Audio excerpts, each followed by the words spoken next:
Hello everyone. हम IBPS PO 2022 के arithmetic के क्वेश्चंस स्टार्ट करते हैं। आज से ये सीरीज़ कंटिन्यू चलेगी, तो चलिए फिर स्टार्ट करते हैं। A man takes twice as long to row a distance against the stream as to row the same distance in favour of the stream. The ratio of the speed of the boat in still water and the stream is. ठीक है, ये question कैसे करना है, क्या बोल रहा है, पहले आप मेन पॉइंट को आप पकड़ लिया कीजिए। अगेंस्ट द स्ट्रीम बोला है, यानी ये क्या होता है, अप स्ट्रीम होता है। ये हो गया अप स्ट्रीम। और जहाँ पे ये मैंने आपको बताया हुआ है इस पूरे अप स्ट्रीम डाउन स्ट्रीम का कॉन्सेप्ट। अप स्ट्रीम में जहाँ पे नाव और धारा का डिस्टेंस अपोजिट होता है, अलग अलग डायरेक्शन में जाते हैं, अप स्ट्रीम होता है। अब ये क्या बोल रहा है, ट्वाइस बोल रहा है, तो अपस्ट्रीम ट्वाइस है, यानी कि 2 गुना है। Same distance in favour of the stream, यानी कि डाउन स्ट्रीम 1 होगा। और ये क्या चीज़ दिया हुआ है, टाइम दिया हुआ है, टाइम का रेशियो।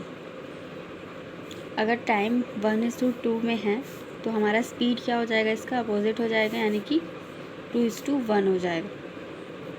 यहाँ तक तो क्लियर है। क्वेश्चन में क्या पूछा है, रेशियो बताना है speed of the boat in still water and the stream is. और ये मैंने आपको बहुत बार बताया है, जब स्पीड ऑफ द बोट बोलेगा अपस्ट्रीम डाउन स्ट्रीम को ऐड करके 2 से डिवाइड करेंगे, और स्ट्रीम बोलेगा तो अपस्ट्रीम डाउन स्ट्रीम माइनस करके 2 से डिवाइड करेंगे। तो सेम वही चीज़ करना है। स्पीड ऑफ द बोट बोला है, तो पहले बोट का लिख लेते हैं, upstream plus down stream upon में 2। अपस्ट्रीम क्या है, ये 2 प्लस 1 अपॉन में 2, फिर स्ट्रीम का 2 माइनस 1 अपॉन में 2। इसका हमको निकालना है रेशियो। 3 अपॉन में 2, 1 अपॉन में 2।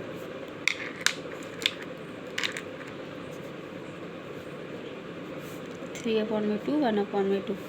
अब क्या करेंगे, ये 2 से तो कट जाएगा, आपका जो बचेगा 3:1 बचेगा। और क्वेश्चन में यही पूछा है, अगर आप क्वेश्चन ध्यान से पढ़ेंगे। A man takes twice as long to row a distance against the stream, यानी कि अपस्ट्रीम 2 गुना है डाउन स्ट्रीम से, to row the same distance in favour of the stream.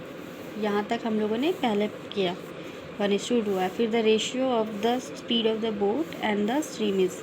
फिर हमको पूछा था रेशियो निकालना है, तो हम लोगों ने निकाल लिया। यही हमारा आंसर है। नेक्स्ट क्वेश्चन कर लेते हैं। A shopkeeper marked an article 35% above its cost price, then sold at 20% discount. Find the profit percentage. CP हमेशा हम 100 मानते हैं कॉस्ट प्राइस, और मार्क प्राइस क्या रखा है, वो 35% अबव, यानी कि 135। और सेलिंग प्राइस क्या है उसका, 20% डिस्काउंट दिया है, किस में, इस 135 में। तो 135 को हम डायरेक्ट 80% निकाल लेते हैं। 20% निकाल के आप माइनस भी कर सकते हैं, हम डायरेक्ट 80% निकाल रहे हैं। ये 5 से कट जाएगा, 5 × 10।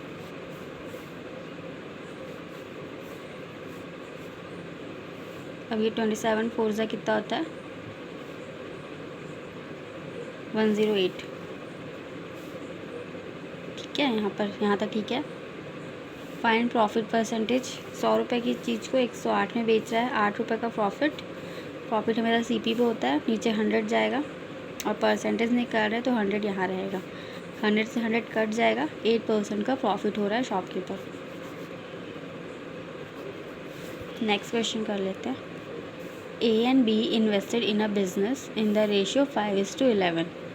A left the business after 8 months. If end of the year the total profit is 43,000, then find the profit share of B.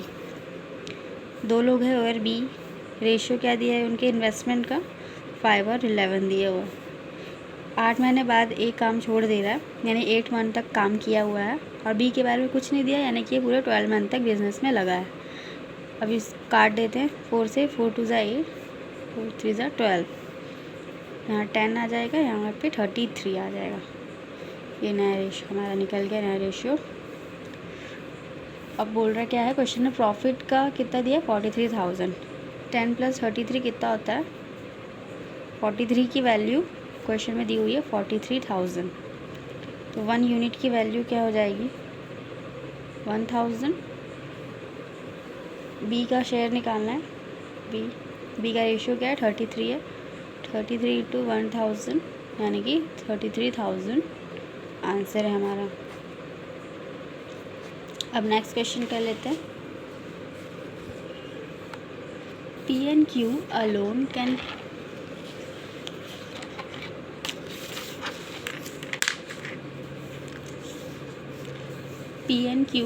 can complete a work in 15 days and 12 days respectively, while C can destroy the same work in 20 days. P, Q और C की बात हो रही है।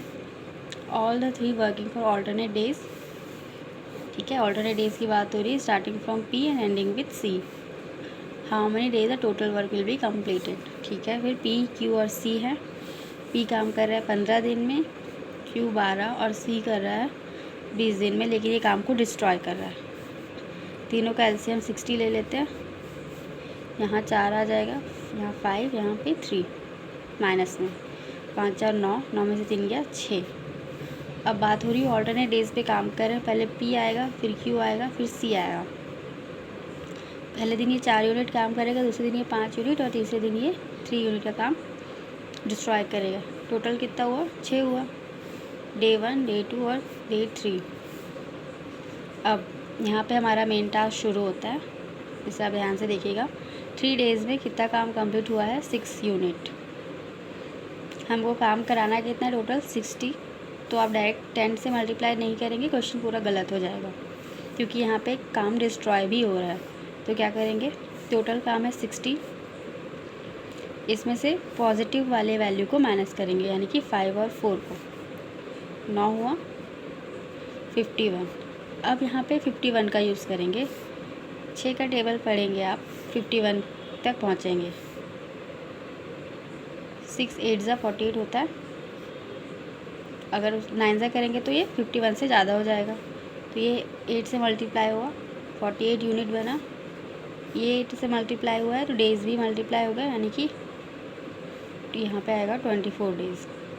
तो अब देखेंगे 24 दिन में 48 यूनिट का काम हो गया। यहाँ तक ठीक है। अब कौन आएगा, P आएगा, 4 यूनिट का काम करेगा, 1 दिन बढ़ेगा, यानी कि अब 25 दिन हो गए। काम कितना हुआ, 8 4 12, 52 यूनिट काम हमारा कंप्लीट हो गया, 60 यूनिट। अब आएगा Q, अपने 5 यूनिट का काम करेगा, 1 दिन बढ़ेगा, यहाँ पे 26 डेज़ हो गया।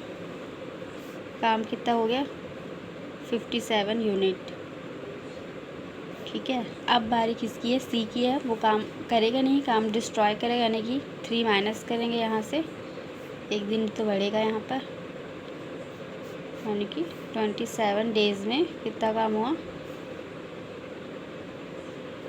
4 आएगा, 54 यूनिट, ठीक है। यहाँ तक ठीक है। अब फिर कौन आएगा, फिर A आएगा, 4 4 8, 58 यूनिट का काम, एक दिन बढ़ेगा, यानी कि अब 28 दिन में 58 यूनिट का काम हो गया, ठीक है। अब बचा कौन है, C बचा हुआ है। अब मेन काम यहाँ पे करना है हमको। काम कितना हो गया, 28 दिन में 28 डेज़ यहाँ लिखेंगे।